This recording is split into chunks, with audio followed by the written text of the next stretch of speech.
Hello बच्चों। आज मैं आप लोगों को क्लास 10th की जो आपको डीओई की तरफ से चैप्टर नंबर 1 जो है आपके पास वास्तविक संख्या है उसकी जो असेसमेंट वर्कशीट मिली हुई है ना वो मैं आपको कराने वाली हूँ।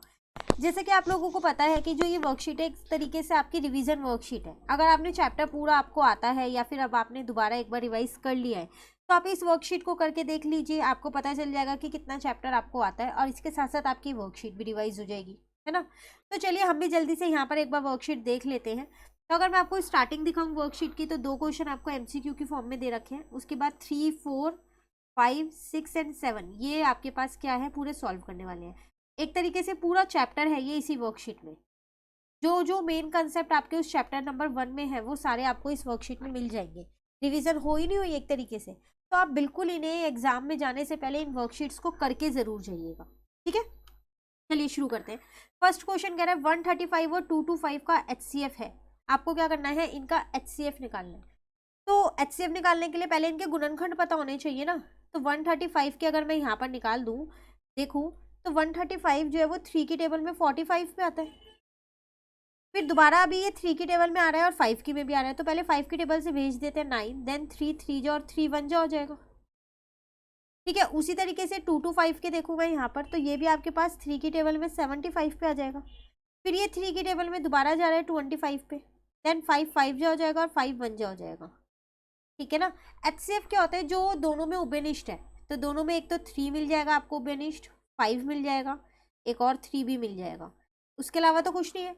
तो इसका मतलब 3 इंटू 3 इंटू 5 हो जाएगा, तो 9 5 जो 45, तो आपका एचसीएफ आ गया 45।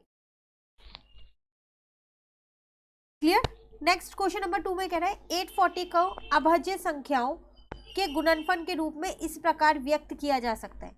तो एक तरीके से आपसे यहाँ पर 840 के गुणनखंड ही तो मांग रहे हैं, तो पहले यहाँ निकाल लेते हैं, उसके बाद देख लेंगे किस तरीके से इसको लिखना है। तो ये तो 2 की टेबल में जा रहा है ना आपके पास 420 पे, फिर दोबारा ये 2 की टेबल में जा रहा है 210 पे, फिर दोबारा 2 की टेबल में जा रहा है 105 पे।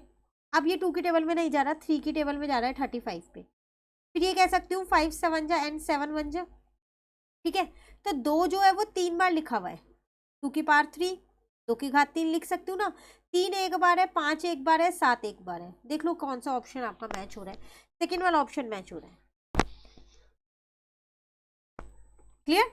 नेक्स्ट में कह रहा है क्वेश्चन नंबर 3 में दो संख्याओं x और y के लिए x इंटू वाई कितना है 1344। इनका अगर आप गुणनफल करोगे तो 1344 आएगा, और एचसीएफ जो है एक्स वाई का वो 8 है। तो एलसीएम बताओ। अगर आपको याद हो ये चैप्टर नंबर 1 हमने पूरा एनसीईआरटी से कर रखा है ना। और साथ के साथ ये आपकी जो आर डी शर्मा की बुक है उससे भी हमने इस चैप्टर को पूरा कर रखा है।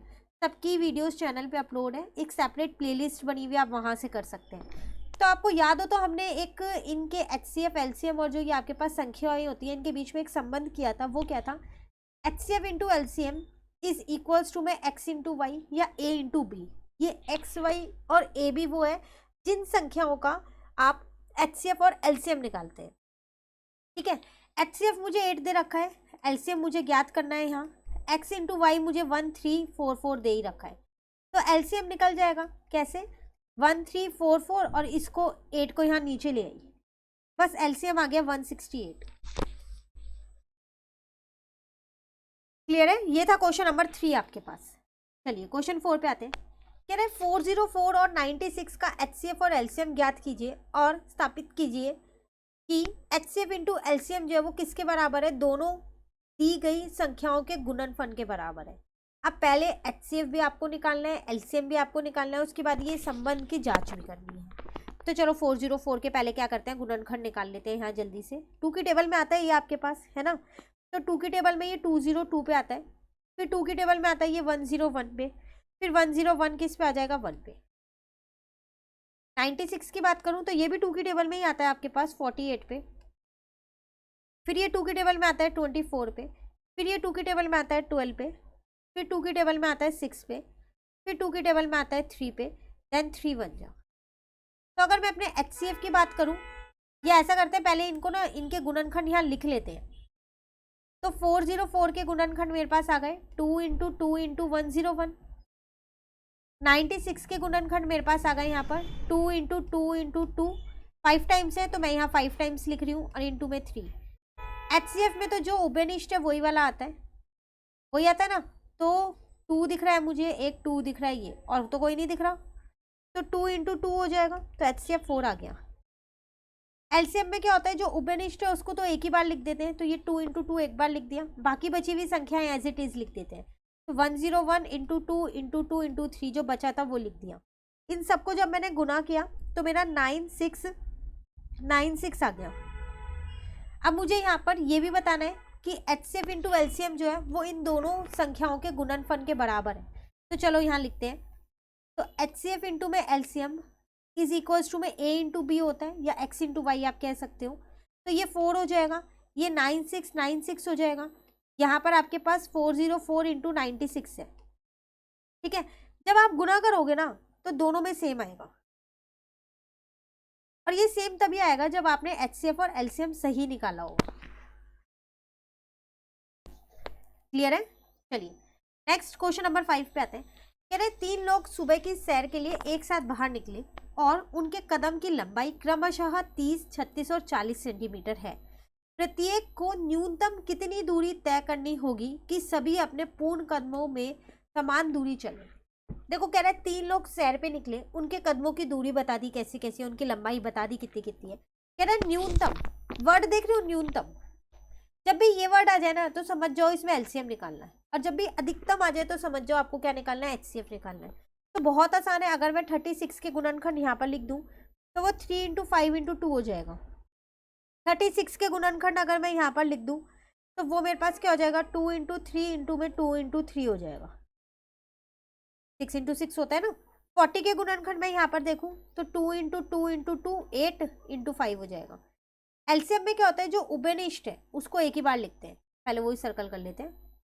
तो 3 है, 3 है, तो इन दोनों 3 को हम क्या करेंगे, एक ही बार लिखेंगे, और 5 और 5 इन दोनों 5 को एक बार लिखेंगे, 2 2 और 2 इनको एक बार लिखेंगे, है ना। पहले इतना लिखते हैं, ऐसा जरूरी नहीं है तीनों में उभयनिष्ठ हो, 2 में हो तो भी ले लेते हैं। एलसीएम के केस में लेते हैं, HCF में नहीं लेते, ठीक है। HCF और LCM की सेपरेट वीडियोस बनी हुई है, अगर आपको उस निकालने में कहीं डाउट हो ना तो चैनल पे आप सर्च कीजिएगा, आपको वहाँ मिल जाएंगी, ठीक है ना।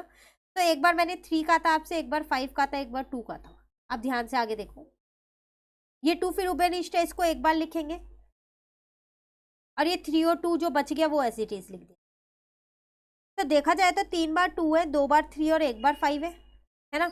बस सबको मल्टीप्लाई कर दो, मल्टीप्लाई करोगे तो 3600 सेंटीमीटर आएगा। क्या रहता, प्रत्येक को न्यूनतम कितनी दूरी तय करनी होगी, तो इतनी दूरी तय करनी होगी। आप चाहो तो इसे किलोमीटर में या किसी और में निकाल सकते हो, पर ऐसा कुछ बोला नहीं है तो आप इसे यहीं भी छोड़ सकते हो, ठीक है।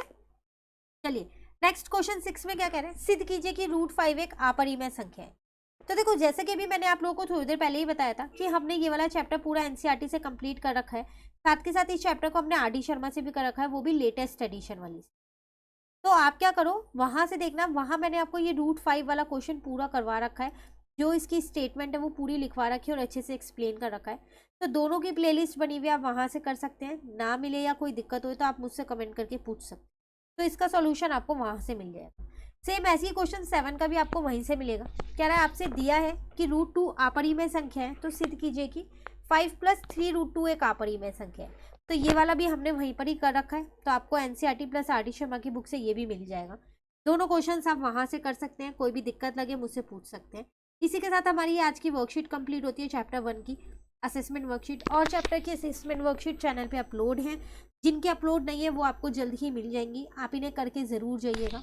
और अगर आपको ये वीडियो अच्छी लगी लाइक ज़रूर कीजिएगा और मेरे चैनल को सब्सक्राइब कीजिए। लास्ट ईयर की वर्कशीट्स भी चैनल पे अपलोड है, अगर आपको वो करनी हो तो आप वो भी कर सकते हैं, सेपरेट प्लेलिस्ट बनी हुई। Thank you.